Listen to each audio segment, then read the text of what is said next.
Барына өмір тартуулап, зор түйшүктү мойнуна артып, чоң жоопкерчилик менен бала тарбиялап, үзүлгөндү улап, улуулукту, сулуулукту даңазалап, үйдүн куту, түндүктүн түркүбү болгон зат бул аял. Бирок, учурдагы саясат, экономика, бажы биримдиги Сирия терроризмди атып, аял затына болгон мамиле көз жасымда калып келет. Ага чейин деле бул маселе анча көтөрүлбөгөндүр, балким ошонун кесепетинен парда артында калып отуруп, бүгүнкү күндө аялдарыңыздардын, кыздарыңыздардын, энелериңиздердин абалына көңүл бурбай калдыңыздар. Алардын чыныгы табиятынан эбак кетип калганына көңүл бурулбай, анын кесепетинен бүгүнкү күндөгү пикир келишпестик, бузукулук дагы күч алып жатат. Ушундан улам бир канча көрсөтүүдөн турган долбоорду даярдадык.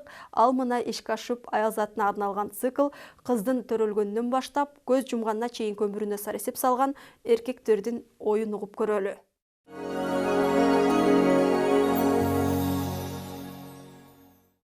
Кыргыз элинде адам жаралгандан баштап бул дүйнөдөн узап кеткенине чейин аны коштоп жүрүүчү элдин улуттук өзгөчөлүктөрүнө, менталитетине, ишенимдерине, турмуш шартына жараша каада салттары, ырым-жырымдары бар. Кыргызда кыз төрөлдү, кызды кантип тосуп алуу керек, бул туурасында эркектердин оюн угуп көрөлү. Биздин эзелтен келаткан салт боюнча албетте сүйүнчүлөнөт. Себеби бул адамдын бул дүйнөгө келиши, бул ким үчүн болсо дагы чоң кубаныч, чоң бир мындай бир сүйүнүч. Ал кубанычты, ал сүйүнүчтү ата-эне сөзсүз жакын туугандары менен, жора жолдоштору менен бөлүшөт. Муну үчүн кыргыздар атайын балдарын тестери болуп калган, же болбосо чоңоюп калган балдарын анан коңшу колоңдоруна чуркатып, алысыраак туугандары болсо ат чаптырып, анан кийин сүйүнчүлөгөн да. Сүйүнчүлөгөндө албетте сүйүнчү айтып келген баланы эч качан үйдөн кур чыгарышкан эмес кыргыздар. Колунда тапканын, колунда барын берип, анан жиберишкенде, жөнөтүшкөндө анан өздөрү да чоң кубанычка бөлөнүшкөн десек болот. Ошон үчүн бул сүйүнчү айтуу, элге кабарлоо бул эзелтен келаткан биздин жанагы салтыбыздын эң жакшы жөрөлгөнүнүн бири. Азыр деле наристе төрөлгөндө ата-эне сөзсүз түрдө туугандарына, ата-энесине, жора жолдошторуна сүйүнчүсү айтылат да, анан уккан киши сүйүнчүсү менден деп сөзсүз түрдө, эгер алыста болсо, сүйүнчүсү менден деп туруп, бул өзү айтыла турган сөз да, мынсыз болбойт. Өзү салт билген киши сөзсүз айтыш керек. Жөн эле угуп коюп, ооба, жакшы болуптур дебестен, сүйүнчүсү менден дегенди айтып, ошо кубанычын тең бөлүшкөнүнүн бир белгиси болуш керек да.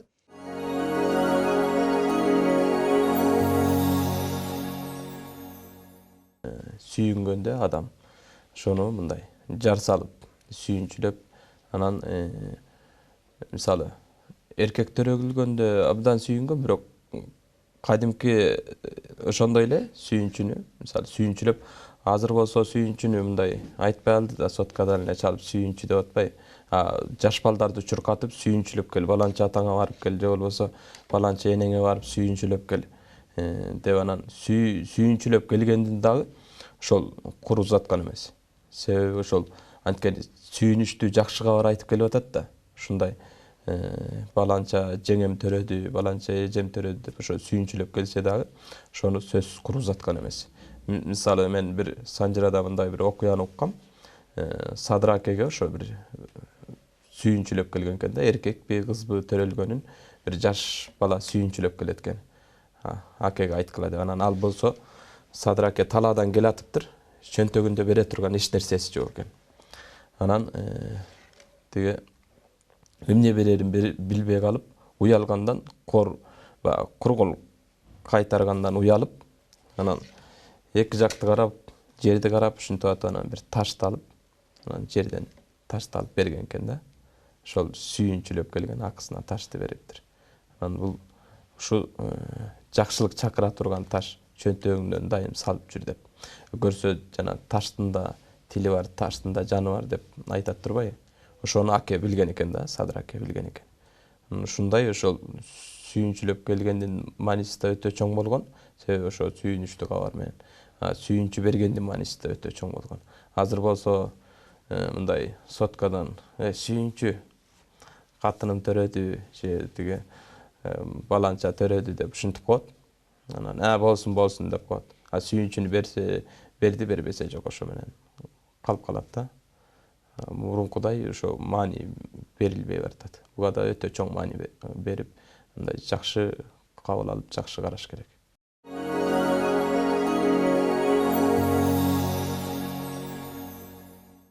Кыргызда кыз төрөлгөндө кыз төрөлсө 40 жылкы деген сөз бар. Бул кыргыздын ошол кыз төрөлгөндөгү сүйүнгөн нартуулугунан кабар берет. Бул башка эч бир элде болбогон түшүнүк. Ал эмес, ошол кыргыздагы бар ушул кыз төрөлсө 40 жылкы деген түшүнүктү мындай аздектөө үчүн, ушул түшүнүктү орнотуу үчүн шариятыбыз келип отурат. Анткени араб ааламында, араб дүйнөсүндө жаңы кыздар төрөлгөндө аларды тирүүлөй көмүү салт болуп, ошол бир жок болгон үчүн, ошол эмне үчүн араб өлкөсүнүн араб тилинде Куран түштү десе, ошол араб элине дегенде ошол аялдардын мааниси жок болуп таптакыр тебеленде калган себептен ошол жерде аял аздектелсе, анда бардык жерде аял аздектелет деген таризде келип атат да. Ушул нерсе бизде илгертеден болуп келген, ислам келип ошону коштоп, ошону колдоп, ошону менен айкалышып келе жатат чындыгында.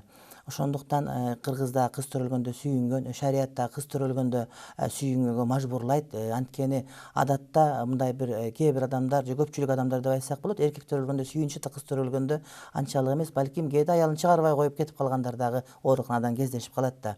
Шариятыбыз айтат, эгерде кимдир бирөөнүн 3 кыздуу болуп, ошол 3 кызды тарбиялап, өстүрүп, илим берип турмуш кузатса, ошол адам бейишке чыгат. Анан эки кызы барлар кандай десе алар да ошондо. Ал эмес, жалгыз кыздуу болуп, ошол кызга илим, билим, тарбия берип, жакшы жерге турмушка чыгарса, мына ошол ата-эне бейишке чыгат дейт да. Бирок ушундай эркектер тарбиялап өстүрсө бейишке чыгат деп айтылган эмес. Демек, кыз төрөлгөндө бул бейишке болгон мен ачкычым дегенди түшүнүп, анан ошол кызга берген билими, кызга берген тарбиясы, окуткан окуусунун бардыгы ошол адамдын акыретине болгон бир намаз окугандай, орзо туткандай эле бир азыгы деп түшүнсөк туура болот. Ал эми эркек бергенде эртең мени багат, башка түкүн деп баланы багыш керек деп айтса, ал эми кыздарга баланы багыш керек дегенден сырткары ошол бейишке болгон мен азыгым деп кыла турган камкордукту динибиз бизге айкындап баяндап берет да. Андан сырткары дагы башка бир нерсе, деги эле ошол бейишке кире турган амал эмес, бейиштин дал өзү да ошол аялдын аркасында бекитилип коюлган, ал эмес таманасында камтылып коюлган бейиш энелердин таманасында. Бул эне деген сөз ошол кечеги кыздар, мурда күнгү жаңы төрөлгөн наристе кыздар деген сөз. Демек, ушунун өзү дүйнөдө, ааламда, бүтүндөй дүйнө таанымдын бардыгында, бардык философияда, бардык динде, бардык түзүмдө ошол исламдан артык аял затын урматтаган дин жок деп айтсак туура болот.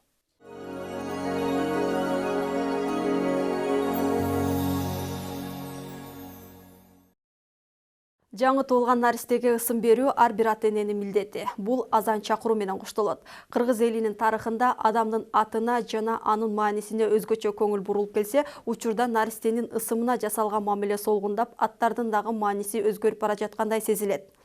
Батыш маданиятынын таасиринен улам аттардын маанисине эмес, кооздугуна кызыккандар көбөйүүдө. Эгерде мындай абал улана турган болсо, кыргыздын кээ бир аттары жана ысым коюу каадасы таптакыр колдонуудан чыгып калат го деген ойго келип такалса болот.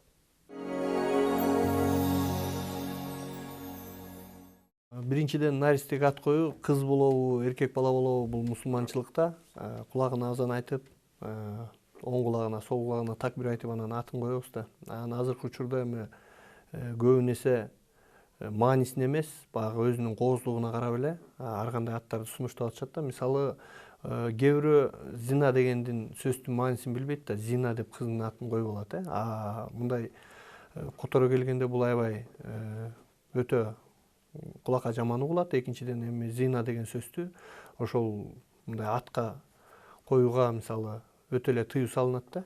Анан ошол сыяктуу эле чет өлкөнүн жылдыздарынын, Моника деп мисалы, ошол сыяктуу эле Мерлин Монро, ушундай бир атактуулардын аттарын коюп алып атышат. Бул эми өтө чоң жаңылыштык да.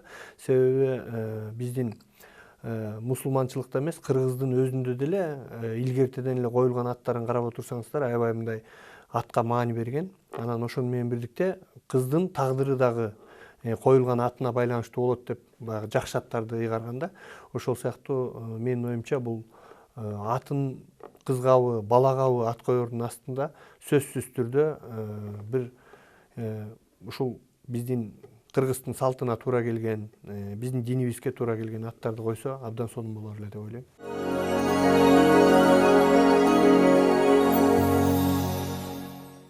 сыртка чыгарып туруп азан айтып туруп, анан кийин атынан келип туруп, анан ошо адатта ошо Куранды карап туруп, Курандан анан кийин ачып туруп, анан китептен коет деген сөз болгон да bizde. Ошо Куранды ачып туруп, анан ошол жердеги кыз бала болсо, ошол негизинен азыр эми биз угуп жүрөбүз, мурдагы биздин апаларыбыз, энелерибиздин аттары дээрлик ошол китептен Курандан коюлган, ошо пайгамбардын жанагы апасы, өмүрлүк жарлары, анан кийин кыздары ушулар коюлган экен да, Гүмү Гүлсүн жана башка болуп. Хадича деп ушундай болгон экен да. Ал эми азыр болсо эми мына заманбап ысымдар пайда болбодубу? Гүлдөргө мындай гүлдү улап айтуу, айды улап айтуу, ушул сыяктуу бир назик нерселерге менен мындай символдоштуруп коюу азыр эми өнөкөткө айланды, салтка айланды десек болот. Сөзсүз түрдө ошентиш керек, себеби кыз бала өзү табиятынан назик, табиятынан аруу жан болот. Дал ошого ылайыкташкан ысымдарды тандаш керек да ата-энелер.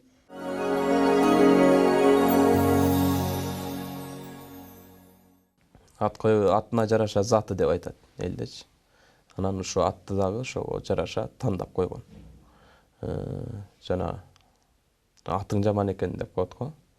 Ошого жараша ошо жакшылап ат коюш керек. Ошо атына жараша заты деп айтат. Анан азыр сөз түрдө азан чакырып, анан кулагына 3 жолу айтып, атың ушундай деп ысымын коет. Мурда ошо элге жалпы салып, мисалы үчүн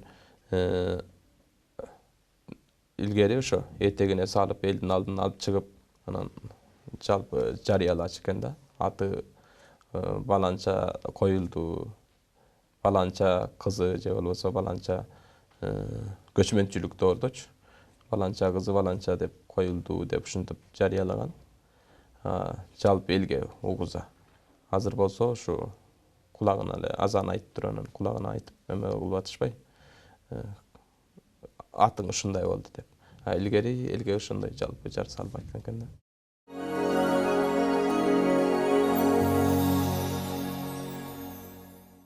Перзент төрөлгөндө ат коюуга дароо шашылбаш керек. Албетте ошол перзент төрөлгөнгө чейин эле ар кандай аттарды пландап, кеңешип туруш керек. Бирок төрөлгөн күн эле жанагы мындай бир жоктон тапкан сыбай ошону атайын күтүш керек. Адамдар төрөлгөндөн кийин ошол жанагы 7 күнгө чейин ойлонуп, бычып, анан сүйүнгөндө толкунданып койбой болбастан ошол мындай акыл эстүүлүккө чакырат.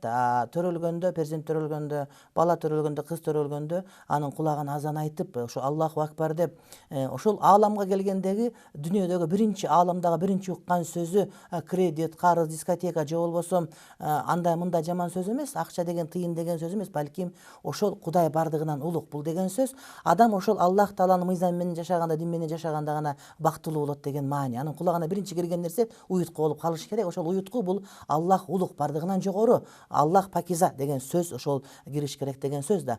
Андан кийин 7 күндөн кийин кеңешип, жанагы жет өлчөп бир кескендей деп, жетинин бири кыдыр деп, анан ошондо кеңешип ат коюшат. Ат койгондо ошол адамга коюлган ат ошонун келечегине үмүт бере турган, ошонун келечегине бир жол ачып бере турган, жакшы үмүттөрдүн бардыгы чогулган, мусулманчылыкка туура келген, салттан чыгып кетпеген, ошондой эле адамдар жийиркенбей турган ат коюлушу кажет. Анткени кыяматка барганда адамдар өз аты менен чакырылып, эгерде перзентке коюлган ат жаман боло турган болсо, перзенттер ата энесине кадимгидей капа болуп, ошолордун мындай бир акысын толук бербегендигине налыт айтылат деген осуяттар келет.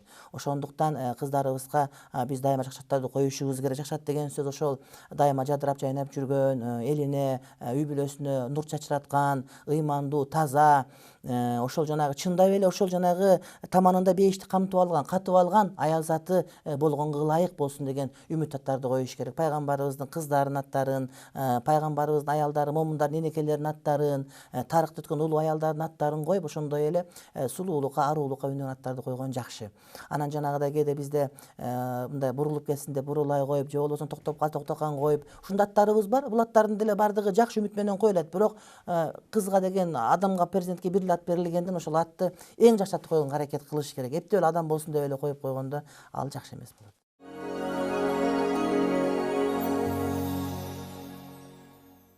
Бала төрөлөрү менен кубаныч коштогон кабарды сүйүнчүлөп, сүйүнчүнүн акысын алышат. Наристенин кулагына азан чакырылып ат коюлат. Бул жакшылыктын урматына кыргыз элинде жентек той өткөрүү жөрөлгөсү бар. Бул жөрөлгө кандай тартипте өтөрү тууралуу эркектердин оюну калы. Азыркы учурдагы өтүп аткан жентек тойлор болсо башынан эле башталганда туура эмес кетип атат да. Себеби жентек тойду баарыбыз баягы тууган туушкандарыбызды чакырып алабыз дагы эле анан жайнатып столдун үстүнө аракты коюп алып анан баягы жентектин башы ошол арак менен башталат. Бири баягы кенедей наристеге каалоо тилегин айтып алып анан ошо аракты көтөрүп ошонун бактысы үчүн деп арак иче берет да. Бирок анын баары бул негизгисинен туура эмес. Жентек тойдун дагы жогоруда айтпадымбы, кыз балага бир кой союп акыйкасын кылып, эркек балага 2 кой союп акыйкасын кылып, ошону менен бирдикте чачын алып, ошонун граммында садага берип, ушинтип Кудайдан балабыз, наристебиз жарык дүйнөгө келген күндөн баштап, ошонун келечеги үчүн кам көрө башташыбыз керек да. Ошон мен негизги айтайын деген оюм, жентек тойду канчалык ысырапка эмес, баягы төгүлгөн дасторкон менен, жайылган дасторкон менен эле чектелип калбастан, бул ысыраптан биринчи ошол баланын келечеги үчүн бир бата алганда дагы бир таза, ошо адал жол менен кыргыздын салтына туура келгендегидей бир жентек тойлорду өткөзүп анан бата алсак деген тилектемин.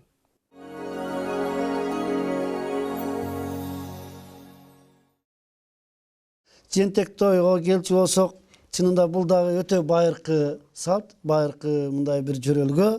Илгери сөзсүз түрдө жанагы адатта 40 күн болгондон кийин, кичине бала торолуп калгандан кийин анан жентек той беришкен. Жентек тойду эми ар ким өзүнүн мүмкүнчүлүгүнө жараша айрым мындай колу жукарактар жөн эле ушул коңшу колоңдорун чакырып туруп эле жентек той кылып мындай дасторкон жасап берип коюшкан.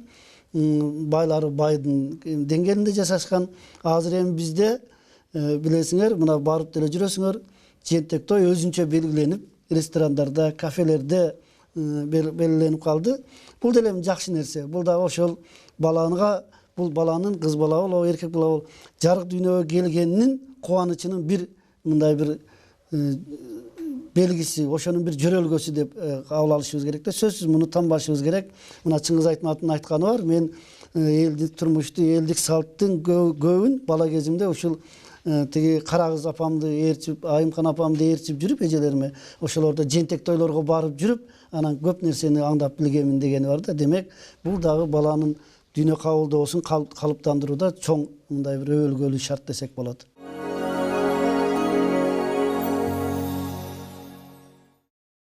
Чоң жана мааниси ошол мисалы аялды төрөтүп атканда аялдын бир ажалы ушул төрөттөн деп айтылат да.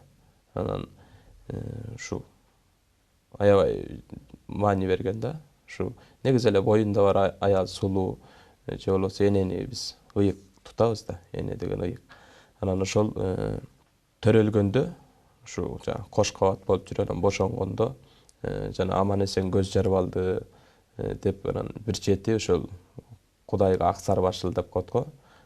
Кудай арбактын алдына кан чыгарып ушул бир жарык дүйнөгө келди, аман эсен көз жарып алды деп анан элден чакырып бата алып ошол баланын же кыздын же улдун ошол өмүрүн тилеп анан эл бата берген да. Бул бата менен эненин, атанын батасынан да элдин батасы улук болот деп коет. Эл кандай бата берсе, ошого жараша анткени жалпы тиленип атат да ошол жерденчи Кудайдан ошол кабыл болот деп коет да. Ошон үчүн жалпы элден атайын ошо баланын келечеги үчүн, баланын жанагы жолу ачылып кетиш үчүн ошол төрөлгөн наристенин өмүрүн тилешип ошол атайын жентек той өткөргөн. Жентек деген ошол жалпы эл аны дагы мындай сакалдуулап, барктуулап чакырышып, оозунда кеби бар, алакан ашса батасы бар дегендей ошондой адамдардын баарын сыйлуу конок катары чакырып, анан сыйлап батасын алышкан ошо.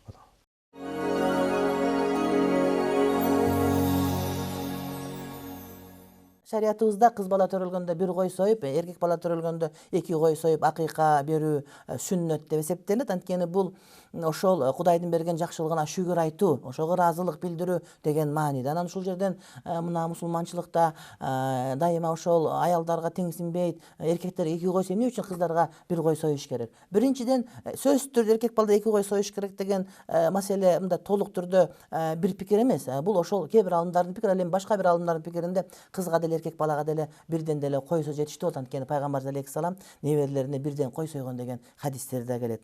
Экинчи маселе жанагы кыздарга жана балдарга деп айтканда ошол балдарга төрөлгөндө ошол жентек той берилип, ошо менен бүтөт эле. Кыздардын тойлору турмушка чыкканга чейин такыр түгөнбөйт.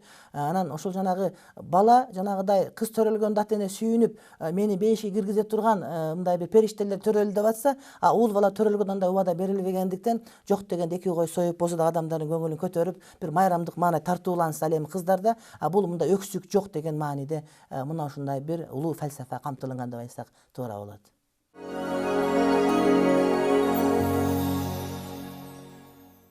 Кыздын төрөлүшү чындыгында маанилүү окуя. Биздин элде дагы башкаларда эле баланын төрөлүшү уйгут-туйгу менен коштолот. Өзгөчө жаңы үйлөнгөндөр үчүн тун баласын эркек болушун каалайт. Бул эми табигый көрүнүш, ата мураскерин каалайт. Анткени ал үйдүн жардамчысы, коомдун корукчусу, мындайча айтканда атанын зоболоосуна устун бала. Эгер кыз төрөлүп калсачы?